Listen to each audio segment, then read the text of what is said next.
areas along Arkansas's Whitewater River. As the queen of her species, this thick-legged predator is known for her domination of the pack, and her one advantage is being able to change her spots at will.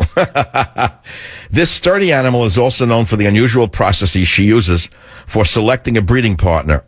Although she may appear asexual, this predatory beast has a keen eye for the alpha male of her species, or at least one that she could hector into seeming like an alpha male.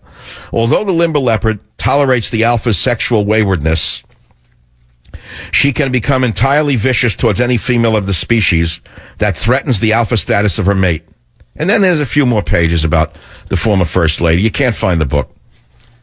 And, wow, look how many pages I wrote. What else do I have in here? Pelosi, I had Kim Jong-il, he's already sleeping with the fishes. Jesse Jackson, Extortus Exploitus, the Reverend Vulture. Go on. Al Gore, Pumice Ignoramus. Pumice Ignoramus, the most ignorant of the igneous family of rock, is a form of lava with gas bubbles in it. I'm enjoying myself, Rudy Giuliani. And no wonder he wouldn't come on the show. I didn't know I skewered him. Rudy Giuliani, New Yorkers pseudo-conservatus. The Gotham Gazelle, I wrote. Okay, you could see why I don't have any friends in the media. Dianne Feinstein, Mao Zedongus. The Frisco Red Heron. This is a classic. This is a good book. Maureen Dowd, no one knows who she is. Batalaxia fossilis. Howard Dean, no one knows who he is anymore. Where is he right now running I imagine Howard Dean retired to Vermont and is running like a hardware store. And he wears Oshkosh B'gosh shorts. I don't know where he is. Katie Couric is no longer relevant. I don't even think she's still in business. I think she is a hairdresser somewhere on the Upper East Side. Bill Clinton, Fondlum Ungropium. Fondlum Ungropium. The celebrated Arkansas werewolf is so entirely distinct that there is nothing or no one quite like it in captivity or in the wild. Wolf Boy, as he is sometimes... Okay, I'll stop right there. All right, I don't mean to offend anybody because, look, it was written in good faith in a free nation. And in order to make sure people didn't take offense at it, of course, right, no one took offense. I wrote this, John Dryden in 1681. I put this as a dedication. The true end of satire is the amendment of vice by correction. And he who writes honestly is no more an enemy to the offender than the physician to the patient when he prescribes harsh remedies to an inveterate disease. John Dryden, 1681. How'd that work out for Dryden? I don't think too well. I think he wound up in the Tower of London, so far as I know. I don't really know. Now, you know what I did? I'm having too much fun. I'm waiting for my publisher to give me the results. That's what hold it, they come in yet? Yes, I will send you the bestseller list information the minute I get it. No, not in yet. We're hanging on it every minute. Okay, so for the new version of the Political Zoo, I was going to add Ted Cruz, who I named Coffea Americas Blandus, the bland American coffee bean. Ann Coulter, Screechus Righteous. Oh, God. Chris Christie, Rotundus Bridges Too Faris. The big round bridge too far. Joe Biden, Crackpotus Overbidius. Valerie Jarrett, Iranian Plantus. Mitt Romney, Nice Gaius Phalus. And finally, I was going to put a new one in for Marco Rubio, Double Taucus Ice Cream Manus. Come on. I don't know if the average guy gets this. Guys don't have the same sense of humor women. Women, I think, understand stuff like that. But guys, I try to imagine them. Like, I watch car shows at night where the guys all have these creepy beards. I don't mind a beard, by the way. Getting back to the beard topic, I can't stand the beards on these guys on these car shows. They look like perverts, like felon perverts, just like on home relief. Like given a 30 days to go weld something. Why do they have these creepy molester beards? Can anyone explain that to me? I don't mind a beard on a guy. Full beard, half beard, short beard. But what's with the creepy hair? They look like molesters to me. What is that? That look I could do without. Like a scraggly thing that runs, looks like something fell out. I don't know. There's just something wrong with it. So I watch the car shows and I say to myself, I like that they can weld and then they hit with a hammer and they make it look straight and they chrome and they put a handle and they cut and they paint. I love it. Fabulous. I love car shows because things get done and people are, whatever, they can make guns in case there's a revolution. That's because they can fabricate. Then Obama could ban body shops because there's metal involved and maybe every piece of metal you buy has to go through a government agent to make sure you're not converting it to a weapon. You never know what could happen under a dictatorship. But nevertheless, I like the car show, but I don't like the beards. They're creepy. That's all. I still have a beard call? Here we go. Robert on WMAL on the Beard Call. Go ahead, Robert. Michael, the reason why so many men are growing beards nowadays, young men, old men, is because the ladies, the women, they love it. You get all scraggly looking, and they're hitting on you left and right. I'm a married man. I got to stay clean cut. If I get scraggly, I get lazy, procrastinate for, a couple of weeks, get all scraggly looking. It's like you got to find a stick to beat the women off of you. Clean cut. And I don't have that problem. I don't have that problem. I don't have that problem. I'm not into that. But the thing is, you really think that's what it is? It's sex appeal. Exactly. And it all relates back to the prior subject you had a couple of days ago about why men are... The cow and milk thing we can't use. A, because it's sexist, and B, because it's true. All right, you get a free copy of Government Zero. Back in a minute. Join the Savage Nation. Call now, 855-400-SAVAGE, 855-400-7282. Savage. Hey, our Savage Nation is sponsored by SwissAmerica.com, the only company I trust for wealth insurance, gold and silver. Call 800-BUYCOI.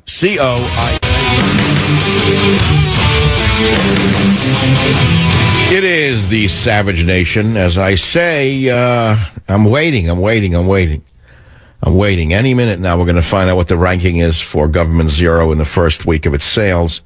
We already know it's number 2 on the Barnes & Noble bestseller list, and that's a good thing, given that I'm officially blacklisted in the media.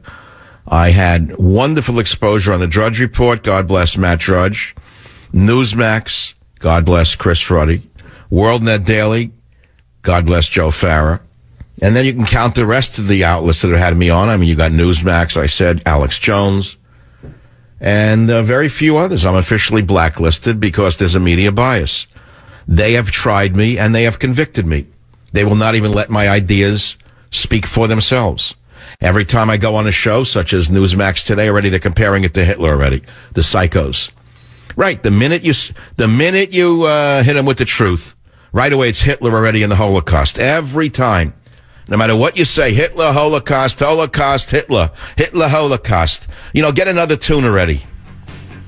We're living through a mini dictatorship. It's like the mini ice age. You're living through a mini dictatorship because you think you own the media. You don't own the media. I'm still pretty strong here on the radio. My book is a bestseller despite you left-wing bums put in office by George Soros and all the other foul money that is polluting the media landscape. So shove it. Join the Savage Nation. Call now, 855-400-SAVAGE, 855-400-7282. 16 of 40 points to save America. Don't assume I'm just sitting here complaining and moaning and groaning. Don't ever complain that I'm only doing that. I'm Michael Savage, the architect of a new America, all explained in Government Zero. Many of you have given up. You feel that the American people are too far gone. You feel that there's no educating them. Their minds are made up. They have no minds. Their minds are blown. They're on drugs. They're on sex. They're on rock and roll. They're on crack. They're on speed. They're on marijuana. They're on alcohol, and they just don't care. You may be right. But I am the eternal Boy Scout, and I still have hope for the future. And I believe in my heart of hearts that we are going to save this nation from these evildoers. I actually believe it. Or I wouldn't have written Government Zero, and I wouldn't get up every day and do this show. I am the architect of a new America. It's all in Government Zero. I'm very proud of the book. And I want you to understand that there are solutions. And this book belongs on your coffee table for Thanksgiving to awaken your family and your neighborhood. This is the Savage Nation. I'll be right back. Join the Savage Nation. Call now, 855-400-SAVAGE, 855-400-7282. Savage. The Savage Nation is sponsored by Swiss America, the only company I trust with my financial future. Call 800-289-2646 or SwissAmerica.com. Despite the media blackout, despite the blacklist, despite the Fox News boycott, you did it. You did it. You did it. You did it. The book is number 3 on the New York Times bestseller list. That means the world will see the title and they'll learn something. They will learn that we do believe in borders, language, and culture. They will learn that we have no government of the people, by the people, and for the people. They will learn that we have a Government Zero, a government of itself, by itself, and for itself. That's what I mean by Government Zero. There's no stronger statement in the world about what has been done to us, and what must be done to save us. It's that simple.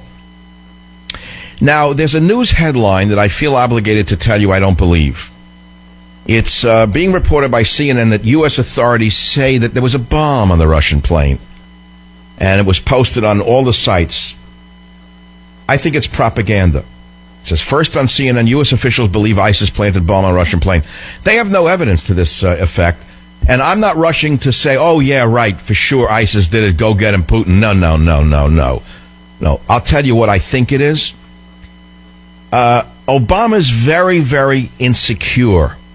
And he gave a speech just the other day saying, oh, people say that I'm not that strong, that Putin's the strong one. But no, I'm the strong one. Remember that? And now he's ranked today as the number 3 most powerful man in the world, not number 1. This guy is so insecure that he could have had his media propagandists go out and put out the big lie that we believe ISIS planted a bomb on a Russian plane. Now, how would that help his failing ego? How?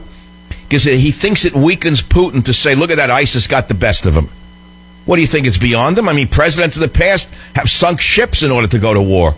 They've invaded countries and said someone else did it. So what, he's not capable of putting out some propaganda? They own a propaganda machine unlike anything ever seen in the history of the world. Are you kidding me? In addition to the $1 billion a year they must spend on propaganda, they have all the media in their pockets. So right away they go to Barbara Starr, a very reliable source. Another grandmother that should be working in a brassiere factory. And she's reporting right away, CNN Pentagon correspondent, Barbara Starr. First on CNN, U.S. officials believe ISIS planted bomb on Russian plane. Oh, they believe it based on what? You read the story, it says, there is a definite feeling it was an explosive device planted in luggage. The official told CNN, listen to this crap. There is a definite feeling it was have you ever heard of government like this? You talk about government zero. How much more zero do you get than a moron in the Defense Department saying there's a definite feeling it was an explosive device? How is that for a liberal statement? How about some evidence instead of a feeling? That's like a feeling that we have global warming. There's a definite feeling that the earth is heating up because of man's evil nature. There's a definite feeling it was an explosive device planted in luggage. The official, who is familiar with the latest U.S. intelligence, told CNN, it's propaganda, in my opinion. At least it certainly sounds like it. So where's the proof? The British government announced Wednesday that it had, quote, become concerned that the plane may well have been brought down by an explosive device. Become concerned? If we're not living in the most idiotic times in our lifetime, I'd like to know when was more idiotic than now. The British government did not detail precisely how it reached that conclusion. You hear this? They came to the conclusion already that ISIS brought the plane down with a bomb. Now, it's possible that they did, but, you know, plane crashes take like months to come to conclusions of what did it. I already know the answer already. They all got the answer. They think, they believe, they suspect. There's an inkling. They got a thrill up their leg. They suspect. They picked up the Ouija board. Are you kidding me? Give me some evidence. There's a little more here that I want to talk about. Oh, it was ISIS that brought the plane down to embarrass Putin? Really? Really? It's not possible that some other country that hates Russia could have brought the plane down in order to embarrass Putin? It's not possible? Need I spell out what I'm saying to you here? With all of the weapons that are given to rebel groups, you're telling me someone in our government could not have given a Stinger missile to one of those maniacs in the Sinai Desert and given him the coordinates of the Russian plane to bring it down in order to embarrass Putin and make him look weak? I didn't say that that's the truth. But, you know, if I'm in intelligence, this is what I analyze all the possibilities. I don't just eat what the government gives me for breakfast, because then I'll be Anderson Cooper. And I'm not Anderson Cooper. Join the Savage Nation. Call now, 855-400-SAVAGE. Savage.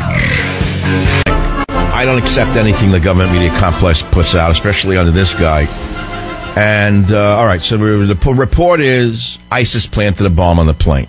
But then you read the story, it says they suspect, they think, they feel. No evidence. They already jumped to conclusions. Why? Because the big man in the White House hates Putin, because he knows Putin is a better man, loved more by the world, respected more by the world, and so the big man in the White House wants to embarrass Putin. So what does he do? He says, put he goes